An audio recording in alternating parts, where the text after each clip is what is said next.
Today, we'll be diving into the heart of our mission, showcasing the incredible work being done by our passionate team in Liano Christian Community and the inspiring stories of young lives being changed here in Liano High School.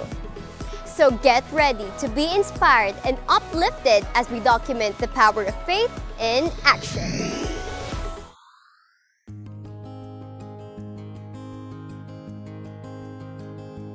Hi! Magandang hapon!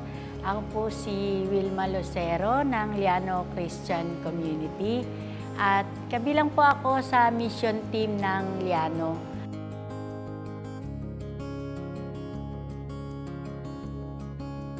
Na-inspired kami na magkaroon ng gawain ng mga kabataan. Nagsimula ito nung kami ay naghayo sa Hunyo na nakita namin na may mga kabataan na sumasama sa gawain ng Diyos. Nagkaroon kami sa puso namin ng kagustuhan na mabahagi ang salita ng Diyos sa mga kabataan. At mula dun sa goal namin na yun na mabahagi sa mga kabataan, naglagay kami ng campus ministry dito sa Del Mundo. Tunay na nagpapasalamat kami sa Panginoon kasi maraming umaten ng mga kabataan. 19 to 20 sila kapag kami ay nagba-Bible study. So, salamat sa Panginoon kasi alam namin na ang salita ng Diyos ay talagang makakatulong sa ating mga kabataan. At salamat sa Panginoon kasi bilang isang nanay, naging bahagi kami ng mga kabataan na to upang makilala nila ang ating Panginoong Jesucristo.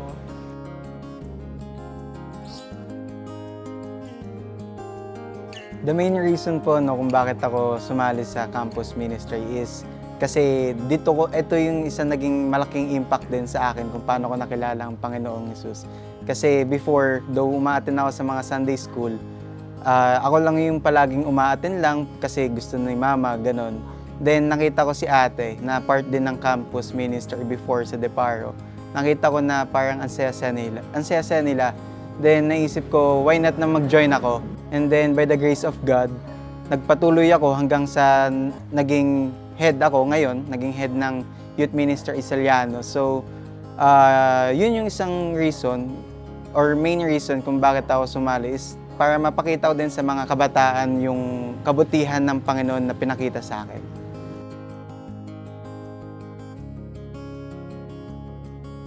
Ang pinaka-nai-enjoy ko po sa campus ministry na ito is yung fulfillment po na since dito po ako nanggaling, nakikita ko po yung sarili ko sa mga batang tinuturuan ko po ngayon. From being a student po noon na nakikinig lang, which nag-help po sa akin sa faith ko po, ngayon po nagtuturo na po ako. And yung fulfillment po na na may napaplant po kaming seed sa mga batang nito na hopefully meron din po sa kanilang magtuloy-tuloy at makakilala po sa Panginoong Diyos.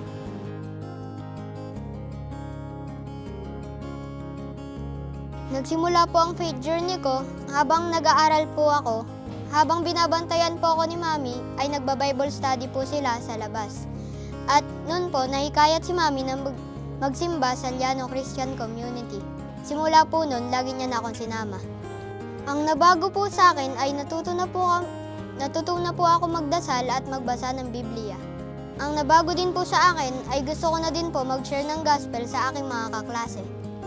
Nagsimula po ang Christian life ko po nung in-invite po ako na Ate Gemma para po sa Bible study po namin. Lagi po akong umaattend doon.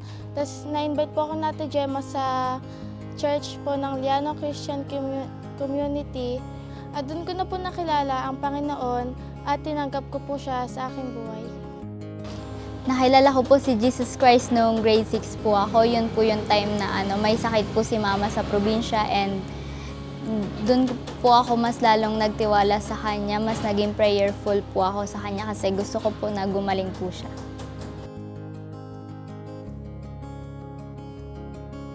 Hoping and praying po kami na magkaroon po kami ng mga grade 8 and grade 10 na students for our campus ministry.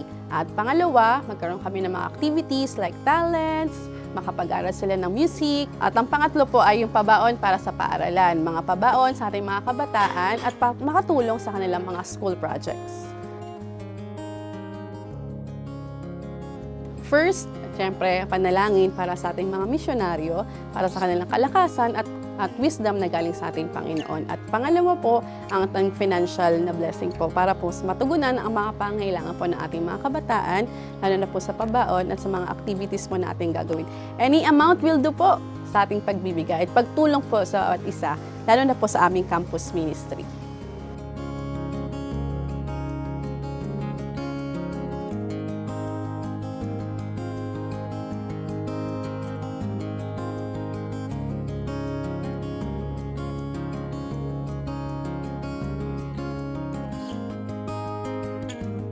We are FCC Campus Ministry. To God be the glory.